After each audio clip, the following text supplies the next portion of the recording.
Hi everyone, in today's video training session we'll be going through keyword research best practices for local service businesses. Now, for those of you that don't know what keyword research is, it's essentially the process of finding the best keywords that are going to drive the most traffic and inquiries to your website via Google search. Through the use of keyword research tools, we can find out the exact amount of demand for each of your products and services online, and in addition, find out the exact phrases and terminology that your potential customers use to try to find a business like yours online. Now, while you're conducting your keyword research, you should consider the three following factors. 1. Keyword demand. Does this keyword have enough search volume for us to want to target? 2. Keyword intention. Does this keyword have buying intent, or is it simply an informational search query? And number 3, keyword competition. Is it viable for us to compete with who's currently on page 1 of Google for this keyword phrase? Now, in today's training session, we'll be going through each of these 3 points in detail. Now, for your first action point of today's training session, I want you to spend 10 to 15 minutes brainstorming keyword ideas for each and every single one of the products and services that you sell. Do not limit yourself simply to the main overall category of services that you provide. So, for example, if you were a commercial cleaning company, you may offer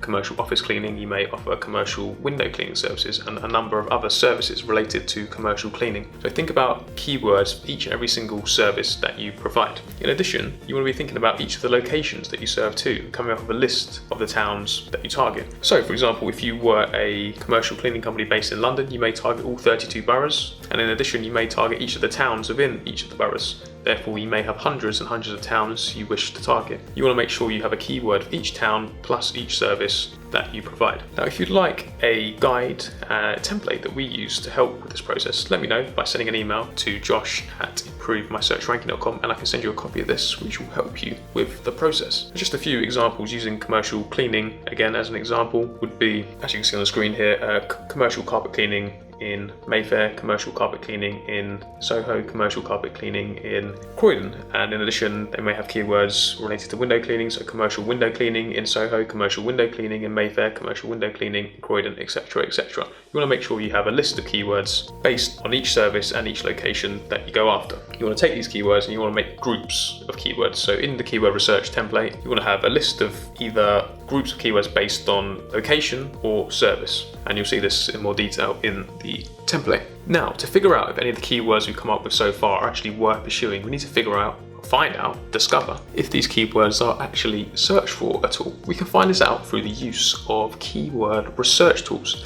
Now, there are a number of keyword research tools on the market, but in today's presentation, we're going to be looking solely at the Google Keyword Planner tool. You may want to look at Ubersuggest as a good alternative, which is very easy to use too. Now, simply what we're going to do is take the keywords that we come up with in part 1, copy and paste those into the Google Keyword Planner tool, and press go. Once we've done this, the Keyword Planner tool is going to show us how many times per month on average over the last 12 months those phrases have been searched for in Google. Not only that, but the Google Keyword Planner tool will also identify a number of ideas and suggestions that it feels are related to what we've typed in that we may have forgotten or simply not thought about in our brainstorming session. You can see on the screen here some keywords highlighted in blue, which are some keywords I entered into the Keyword Planner tool, and the keywords here underneath in red are the Keyword Planner tool's suggestions. Sometimes suggestions are good, sometimes not so much. But simply all we're doing here is looking at the search demand for each of the phrases we brainstormed and seeing if there's any suggestions that Google has thought of that we could add to our list. In addition to that, you can see a little graph here on the screen too. This identifies the seasonal variation for each search term, which is useful for you to know if you want to produce certain pages at certain times of year or push certain products at certain times of the year.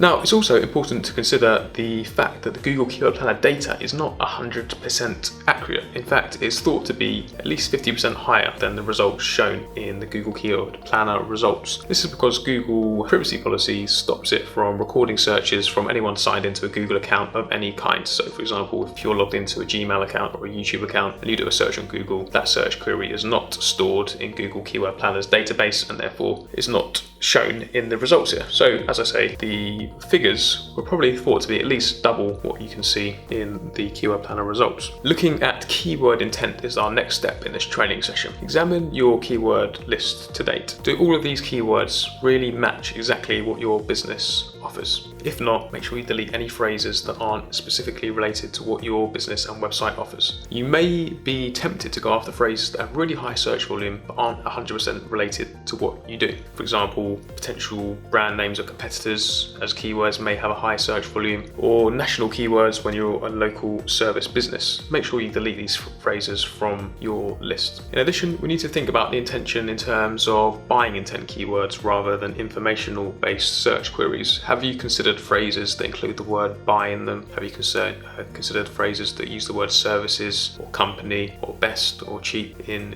your keyword research? If not, go back to the keyword planner tool and type in phrases similar to what you can see here on the screen. In addition, have you also considered phrases for both domestic and commercial if you serve both? And also, have you considered the different styles of services that you provide? For example, if you use an interior designer, maybe you'd offer Art Deco or contemporary or traditional styles. Think about variations of each of the services that you provide and think of keywords around those too. The more specific you are with your keywords and the more specific keyword phrases that you target, the better your website will convert traffic into inquiries. This is simply because of the buying cycle. Someone who is searching for a very specific phrase is much further down the buying cycle than someone who's looking for a more generic search term. You need to be as specific as you possibly can with your keyword research. Finding keywords that are very, very specific is really going to help your business generate more sales. The reason behind this is someone who's searching for a very specific search query is further down the buying cycle. They know exactly what they want and therefore they're in a position to buy or they're looking to buy at that stage. Someone searching for a more generic search term is probably further back at the start of the buying cycle and not looking to buy there and then. So the more specific keywords you can find, the better for your website's conversion rate. The final step in your keyword research be about keyword competition. Is it viable for you to target this keyword? Is it possible for your business's website to get to the first page of Google and take advantage of the online demand? This can be found out again through the use of keyword research tools. So the Google Keyword Planner tool, as you can see in the screenshot, showcases a difficulty score. This really is based on PPC or Google Ads rather than organic SEO traffic. However, it still gives you a good indication whether it will be difficult or not to target from an SEO point of view. You can also look at Ubersuggest, which I mentioned earlier. This tool has a more comprehensive look from an SEO standpoint and gives lots of information regarding backlinks, domain authority, and several other factors that you need to consider when considering how competitive a keyword phrase is. For more information on competitive analysis, check out our YouTube channel and our blog for further information. I hope you found this training guide useful, and if you have any questions or queries around local SEO or keyword research for your business, feel free to get in touch with me at josh@improvemysearchranking.com and I'll be happy to help with any questions or queries that you may have. Thanks for watching and hopefully see you soon.